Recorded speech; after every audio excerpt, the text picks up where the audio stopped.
Medicine, we are discussing our acute liver failure, and we will be discussing through the perspective of emergency medicine doctor, receptionist, what I can see now. So acute liver failure, a dynamic emergency department approach will be today's talk. Sai. So why Sai. dynamic emergency department approach Why? is so crucial? Because it's a time critical emergency. You have to act in a time. It will, if you don't treat properly, it will go to the rapid cerebral edema, multi-organ failure followed by death. And outcomes depend upon what decision has taken in emergency department and what kind of resuscitation we have delivered in emergency department. So by definition, acute liver failure is a rapid onset, usually within less than 26 weeks. A severe liver injury, you can see the SGOT, SGPT has increased, then coagulopathy, and patient goes into the hepatic encephalopathy. And this in case the patient don't have any pre-existing liver disease. So common etiologies, worldwide the commonest etiology is paracetamol. But in India, hepatitis A, B, E. In India, you will see acute hepatitis A, B, and E. But in worldwide, when you go, paracetamol is the commonest cause. Then drug-induced, we can say lots of alternative medicines people do the practice there. Then that can cause hepatic failure. Ischemic hepatitis. Suppose a patient is in a profound shock. His BP is 40 systolic and it's 50 systolic and it's for prolonged time. That will lead to the ischemia and cause acute hepatic failure. Wilson's disease, pregnancy-related couple of causes are there. So brief pathophysiology. Paracetamol, the toxic metabolite, NAPQI. What is NAPQI? Okay, N-acetyl paraquinine imine. Okay, that will deplete the glutathione, that protects the liver, and that will lead to myocardial failure. Okay, viral hepatitis, that is immune-mediated cytotoxic T-cell destructions. Ischemic hepatitis, we just discussed. Drugs and toxin directly harm to the mitochondria and there is oxidative injury. And Wilson's disease, copper-induced oxidative stress. So this is a pathophysiology. Although whatever the pathophysiology, the core concept means core phenomena is that massive hepatic cell necrosis. More than 80% hepatic cells get destroyed, and failure of detoxification, synthetic function, and immune regulation. And that will lead to the brain-centric multi-organ failure. So synthesis failure, decrease in clotting factor production. Which clotting factors liver produces? 2, 5, 7, 9 and 10. That will increase the INR. Okay, that will reach the INR. And INR reflects the prognosis. If INR is suppose 5 or 6 and patient is not bleeding, in that condition we should not be giving FF. It's a prognostic marker. Okay. But if you are doing any invasive procedure or patient is bleeding, then we have to replace in this thing. Now, how this ammonia causes a brain injury? Where urea cycle happens in the liver? What happens in urea cycle? Ammonia gets converted into urea. And what will happen if 80% hepatic cell get destroyed? That ammonia will increases, and that ammonia will crosses the brain blood barrier.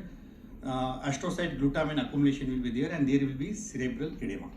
Okay, so basically fault in the urea cycle, that is in the liver, that's why it's happening. Okay, so systemic inflammation, destruction of hepatic cells, Kupffer cells, that will lead to the cytokine storm. There will be systemic inflammatory response without any infection, vasodilatation, and patient will be shocked, high output.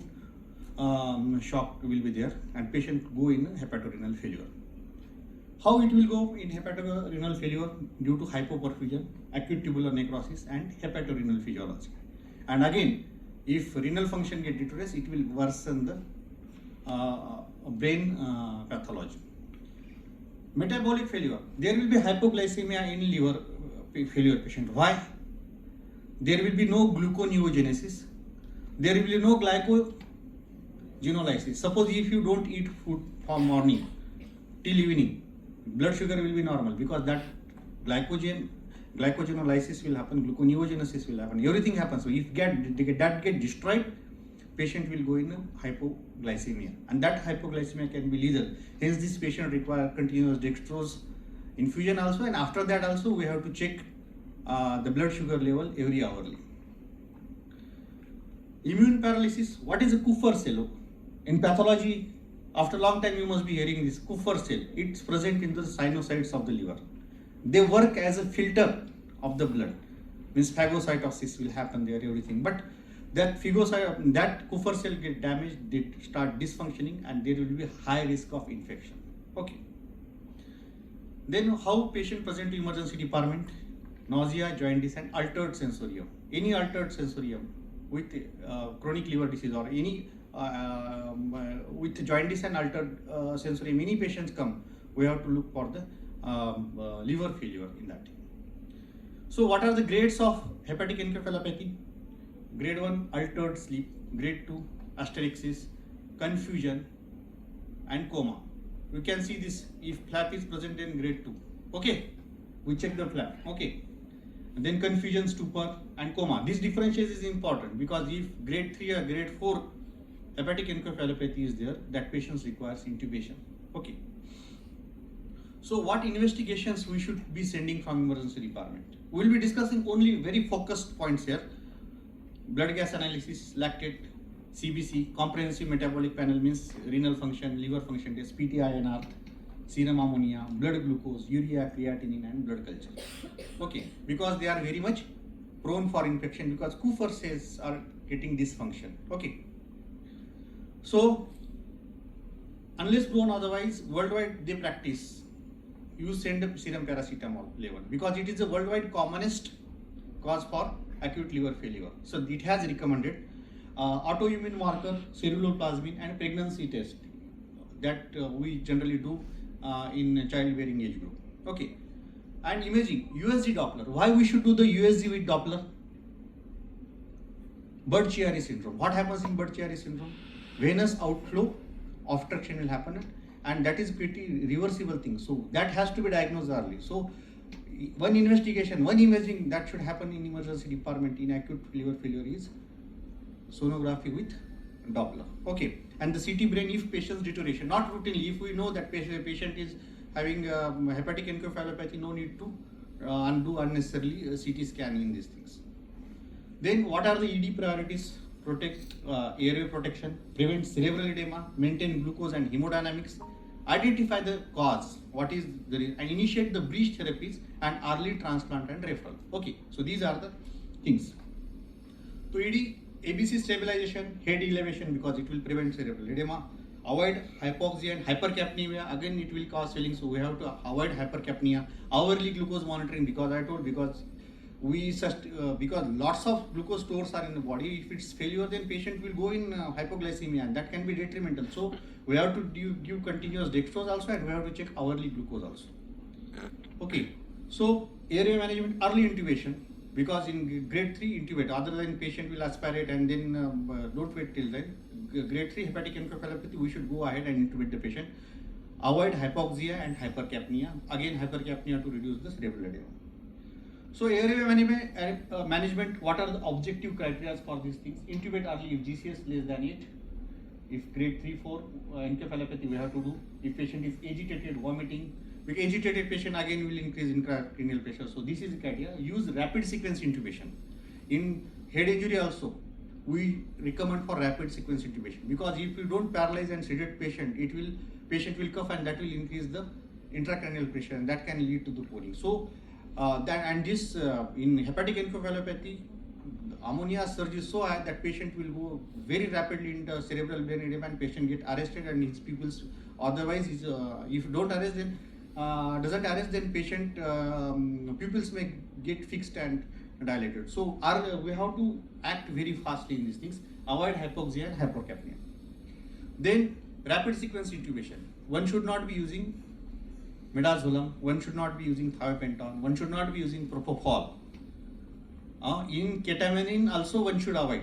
Okay, the drug of choice is etomidate. That is our favorite drug, etomidate. Why?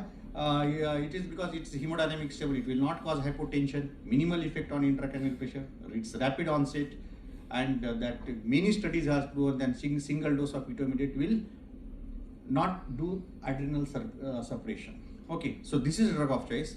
And if we are doing paralysis in these things, so rocuronium one should use. Generally we use succinylcholine, but in this situation we should going ahead with rocuronium, because succinylcholine can surge into the potassium levels, and that can be patient is hepatorenal failure, and we may not have that labs value. So this is the preferred drug for paralysis. Okay, if you have potassium 3.5, still you can go for succinylcholine, but preferred drug is rocuronium.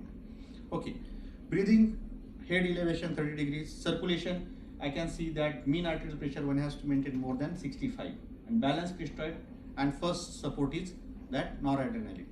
Because nitrous oxide get released due to the hepatic cell damage, the cytokines, nitrous oxide, that will cause vasodilatation, and to counter that thing we have to start the patient on noradrenaline, and first inotropic support of choice is noradrenaline.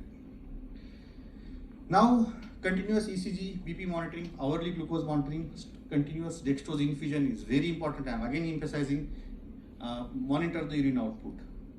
Now N-acetylcysteine, even if the patient don't have acute liver failure due to paracetamol, we should be giving this N-acetylcysteine, because it's an antioxidant, and studies has been proven that it improves the microcirculation and it reduces brain edema also. So in acute liver failure, start N-acetylcysteine, the same paracetamol poisoning, the kind of formula we use, we should be applying here.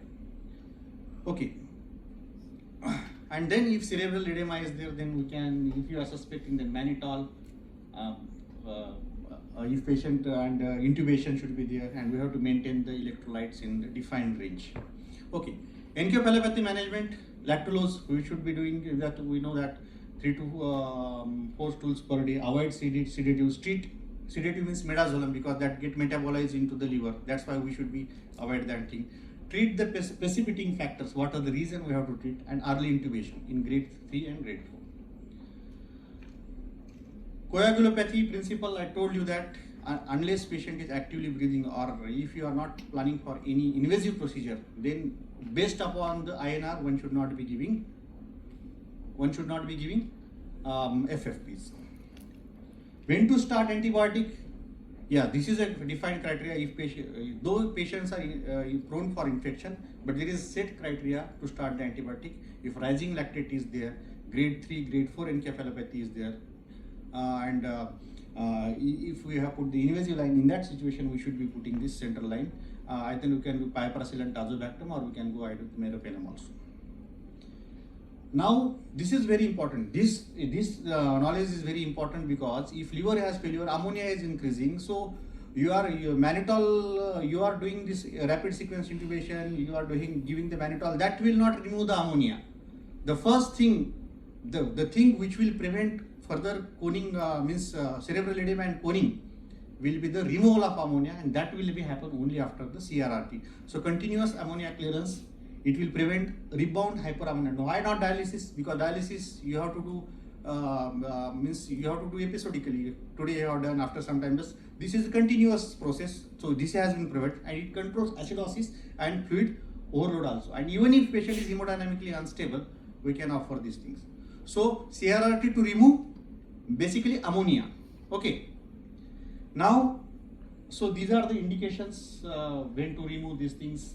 Ammonia level, and grade 4, grade 3 and grade 4 encephalopathy. Okay.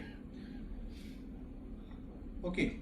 So these two, continuous venovenous hemofiltration or continuous venovenous hemodiafiltration should be there. This should be there. So, but you should be knowing that CRRT is required in this patient to remove the ammonia. And second thing is required plasma exchange, because due to the hepatic damage, due to the damage to the multiple hepatic cells and damage to the Kupffer cells, there is cytokine storm. That cytokines are damaging this worsen, deteriorating the hypotension of the patient. Unless we remove that particular cytokines, we can't address the underlying refractory hypotension. So Plex has a big role in these things, and it will also replace the coagulation factors also. So it replaces clotting factor and acts as a temporary artificial liver. So CRRT plus liver. CRRT will remove ammonia, and this will remove the cytokine cytokines, and it will also replace with the coagulation factors. Okay. So there is strong evidence that using a plex, because we should be knowing, yeah, this patient, we have done these things, then this patient should go for plex and a CRRT. If we spend, this patient not be spending some 2-3 hours after that. If you don't have facility, that patient should be transferred, because this decision should be happen. So we should be aware. That's the reason I'm emphasizing on these things. Okay. So common pitfalls: delayed intubations, grade 3 hepatic encephalopathy, grade 4, and patient is agitated, intubate. Late N-acetylcysteine. N-acetylcysteine, every patient to be given, it has proven scientifically. Late referral to the liver transplant. Many acute liver failure patients, suppose we have very notorious poison in Maharashtra, I don't know, that the poison which kills the rats, the zinc phosphide, that will cause the hepatic. Patient come by walking, but within 2 days patient will die. In that situation, what we have to keep the transplant team, the time patient come to emergency department, we should be sending these things. Meanwhile, they will arrange a transplant, and this thing in 2 days, if he requires, immediately liver transplant will happen. And in acute stage, if you don't get donor on time, then patient's outcome cannot be great. So that early thinking should happen emergency department. So late referral to the transplant team should be these things. Should be one of the pitfall. So what are the key takeaways? Acute liver failure is brain-driven multi-organ failure. Start N-acetylcysteine. CRRT, continuous brain protection, by it removes ammonia. Plex, powerful bridge therapy. It removes the cytokines and it replaces the coagulation factor. Early transplant referral and emergency department decision defines the outcome. Okay. So these are important things. I know I'm little bit overshooting, but my previous speaker has given me from 4-5 minutes, so I will utilize that. So this slide I kept last. So acute liver failure, top 10 emergency medicine takeaways. ALF is a true time critical emergency, like a STEMI or polytrauma. Okay. INR rises, defines severity. Always check paracetamol level and don't wait for the result. Start N-acetylcysteine. Early airway protection is the key. Cerebral edema is leading cause of death, so we have to play very much metabolically tight. Do not correct INR routinely. Hypoglycemia is common, so dextrose, 10% dextrose continuously, and hourly checking is very important. Acute liver failure behaves like sepsis even without infection, so there will be peripheral vasodilation. CRRT and Plex is a powerful bridge therapy, and because whatever kind of resuscitation you will do, ammonia will not get removed. That cytokine storm which happen will not, that to remove that thing you have to use the CRRT and Plex. Early transplant referral is not failure, it's a definitive cure. So apply King's College criteria that is available, these things, and you go ahead for this thing. On this note, I finish these things, and I welcome you all on 26th, 30th to 1st November in Mumbai. Okay, thank you. Any questions? This is a very important topic because acute liver failure, if you miss the window, you will lose the patient. So we have to be very much meticulous and aggressive in managing. And as we are calling ourselves as masters in resuscitation, we should be knowing all core principles of resuscitation, and we should be applying in our routine practice. Okay? Any doubts? Which drug we can give in the case of a grade 2 hepatic encephalopathy? The patient is very much restless. Which sedative we can give? Because bedazolam is already contraindicated. Injection. We have discussed in the slide. Injection, intermediate. So therefore, RSI. No. She's asking for acute behavioral disorder.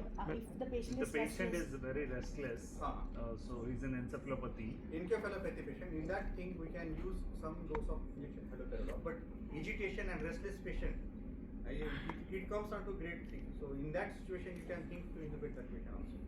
Because in that objective criteria, agitated, restless patient is one of the indications. But generally, hepatic encephalopathy are not like that. Acute psychosis type of malaria. They are not that much restless, and they are impending into. So when in that situation, you intubate the patient. Intubation will not kill the patient, but not intubating patient on time will definitely kill the patient. So far, I have no patient is killed by intubation, but many patients are died due to not doing intubation. So whenever in doubt, intubate.